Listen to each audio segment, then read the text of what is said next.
To all the smug atheists out there, please stop. You are annoying and wrong, but also annoying. Now, you may think, what is this doing on a political channel? Well, religion and politics have very much to do with one another. To those of you that think it doesn't, you're crazy. I mean, look at the caliphates over in the Middle East right now. You say, oh, well, those are countries that are behind us. We're a secular society, aren't we? No, we're not. We're a society where secularism is allowed, but it's not. It's not what we're built on. We are a constitutional republic with Judeo-Christian values, specifically Christian values. Okay, I know the Jews like to go in there like, yeah, Judeo. It's like, yes, but more specifically Christian, Christ-based values. Here's the issue with the smug atheists. We built this system for you. Like, the reason you're here is because of us. So be grateful and quit being jerks. I was watching, there's this channel on YouTube. They do a lot of, he does a lot of anti-SJW stuff. The name of his channel is Atheism is Unstoppable. And, you know, I don't agree with everything he says and stuff, obviously. You know, he talks about, like, race and politics, and I think he makes a little bit too much of a big deal about race. But he's not a racist. He's just, he's making I think he focuses a little bit on it, but calling him a racist is ridiculous. It's like, you know, at best he's low key, like slightly racist. He's not. I just, you'd have to really stretch to say the guy's racist. So, you know, there's some things I disagree with him on there and whatnot. But, you know, he has some really good points, and it might just be a misunderstanding because I don't have viewed his channel enough there. So I'm not going to comment too much on the whole race and culture and politics and all that. But he talks about, in one of his recent videos, he's like, he compared some black lady, was that the video? I don't know, it was some SJW who was like making a big deal about something, and he's like, that's, you know, that's not, like, that's a non-issue. Like, your genealogy. The woman was like complaining about her genealogy, and because found out that on her maternal side, her maternal ancestry goes back to Europe because her mother was black, light-skinned black. Her mother's mother was black also. Her mother's mother was mixed, and her mother's mother, four generations back, I believe four generations back, married a black guy and was a white woman. So she's part white, right? A small part white. Like, you look at her and you go, oh, that's a black lady. But she was ashamed of that. Which is weird. And you're probably wondering why I'm going off topic. I'm not actually going off topic. I'm building up to the whole idea. And he's like, it's such a non-issue. And he's, you know, talking about genealogy and all this stuff. I can't remember exactly what the point he made is. I suggest you go check out the Atheism is Unstoppable channel. I mean, if you want to subscribe, that's fine. I mean, sure, no problem. I'm not personally going to subscribe because I don't like getting ridiculed by atheists. You know, like, if it weren't for that, I'd subscribe. Like, I'm subscribed to Atheists channel. Like, Stefan Molyneux, Sargon Avocad, they're both atheists. Sargon Avocad has spoken out against religion before. but he hasn't been like a jerk, and he hasn't specifically gone just after Christians and say, oh, these Christians are all these bad. Oh, they believe in this imaginary. Like he just thinks that God doesn't exist, and it's like, I just don't think it exists. And it says, here's why. But he's not a jerk about it. He's not smug. The part of this video where the guy gets smug, I'm pretty sure I'm citing the right video, is he goes, it's the same as if like when Christians are so sure believe in God. Well, there's no evidence of God, and we're sure God doesn't exist. I'm like, whoa. You could say there's no evidence, and I'd actually agree with you there. There's no concrete evidence God exists. There's only symbols that point to an existence, because God is metaphysical. He goes beyond the physical realm. Of course, there's no physical examples, and atheists could go, oh, that's ridiculous. But here's the thing. They believe in the metaphysical realm. These are the same people who will believe that there are multiple dimensions that hasn't been proven, who will believe that if you come out on the other side of a black hole, space and time is totally different. If you're in a black hole, space and time is warped, that somehow gravity changes time, which I thought that was a constant. I thought gravity was a constant. I thought light was a constant. How come light gets sucked into the black hole and whatnot? It's ridiculous. I know. Look, I'm not totally debunking the science. There's a lot of science behind this stuff, and I'm sure a lot of it is very, very mathematical, and it comes down to a certain degree, but there's always that certain degree of uncertainty. Like, well, we can get it accurate down to the 1/septillionth of a degree or whatever. That's fine, but there's still that one, like, you still could be wrong. There's still that chance. Here's the thing. There's not even a chance. It's not even like a small, tiny, eensy-weensy chance they're wrong about the whole space-time continuum and all that. It's all speculation. So the chances of them being wrong are very, very high. Like, very high. At least 50%. They have no idea. It's all speculation. Now, it's all very interesting. I've watched Nova several times and learned about black holes and all that. And that's great. And you could be right.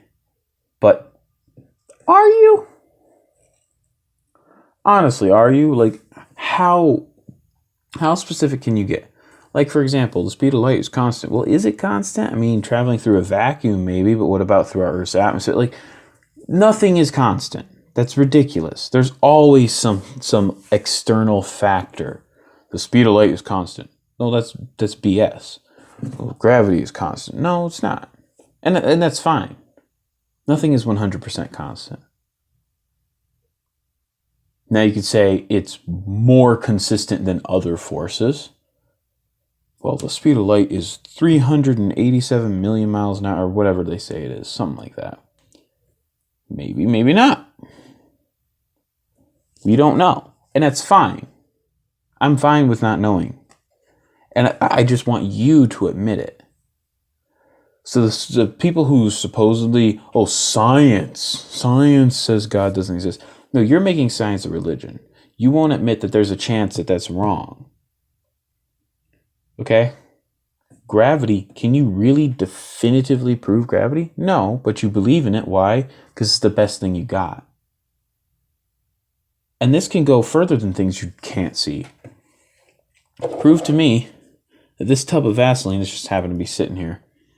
This tub of Vaseline, right? And for all you who joke about the whole Vaseline and stop it. Stop being nasty. I know what you're thinking. I use this on my lips. These lips. Don't get any ideas.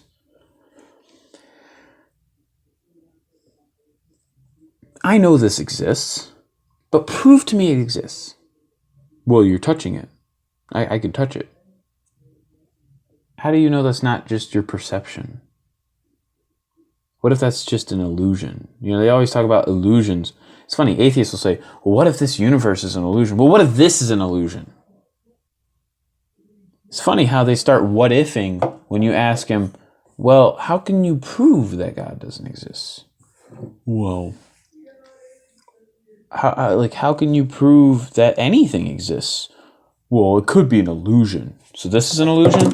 Oh, well, no, that's not an illusion. So gravity's an illusion? No, gravity's proven. Is it though? So what causes snow? Well, freezing temperatures in the atmosphere, and it's at or below freezing all the way down pretty much, except for maybe right at the ground. That's what causes snow, right? Is a fairly uniform atmosphere, maybe with, it's at or below freezing for most of the atmosphere within a cloud and above, below, whatever. And there's enough moisture in that cloud that when it's cold, it condenses, it falls as snow, right? Well, how can you prove that? Well, you see the snow. Yeah. Well, and it's been recreated in a lab. What if that's all just a figment of our imagination?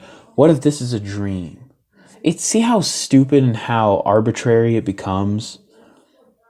So these are the same people who are saying there's definitively not a God and then being smug and arrogant about it. You could say, I definitively don't believe in a God. That's fine. But you don't have to be a jerk about it. And that's the issue I take. Is like, if you're going to be a jerk about it, I'm going to come after you because I have much better arguments than most atheists. In fact, I haven't come across an atheist yet that's had a better argument than me. Not one. Well, you can't prove it. But you can't prove you're sitting there. I had this one atheist. I won't say who. Friend of mine. Wasn't a jerk about it, right? But sometimes we debate it because I like to mess with them about it. Because I know how to get their hackles up. I know how to. It's different because like atheists say that they're messing with Christians, but they're not. Like when an atheist like makes a comment to you, it's never a joke. Like I've never had an atheist joke. Like it's never a good joke. It's like, I've never had an atheist come up to me and say something like, "Oh, how's it going in your godly existence?" I've never heard a good joke out of them.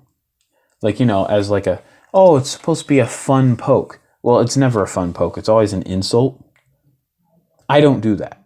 If I mess with an atheist, I joke with them. I'm like, "How's it going in non-existence?" or something, And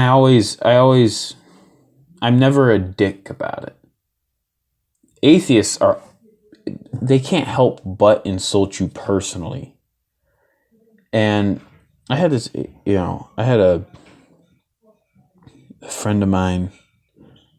He was an atheist, but he wasn't a jerk about it. He's like, "I just don't believe in God." It was fine. Kind of a friend, somewhere in between. Whatever. Wasn't a close friend. I kind of consider him a friend. We had some good conversations about it and stuff. And I graduated with this kid from high school. And, oh man, what was I talking about? Hold on. And I said to him, I remember now. I said, "Well, I can't prove God exists, but you can't prove that chair exists." And he goes, "Exactly." I said, "Well, what do you mean exactly? So if you can't prove anything exists, then what's the point in believing in anything?" "Exactly." Well, you can't just keep saying exactly because you're debunking your own argument. That means you don't actually think that a God doesn't exist because nothing exists, which means your thoughts don't exist, you don't exist, nothing exists. And, we never really got past that. But, it was, I joked with him, I poked at him, but I respected that he was atheist. I said, "Look, if you're an atheist, that's fine. I just think you're crazy to believe that there's not something else out there."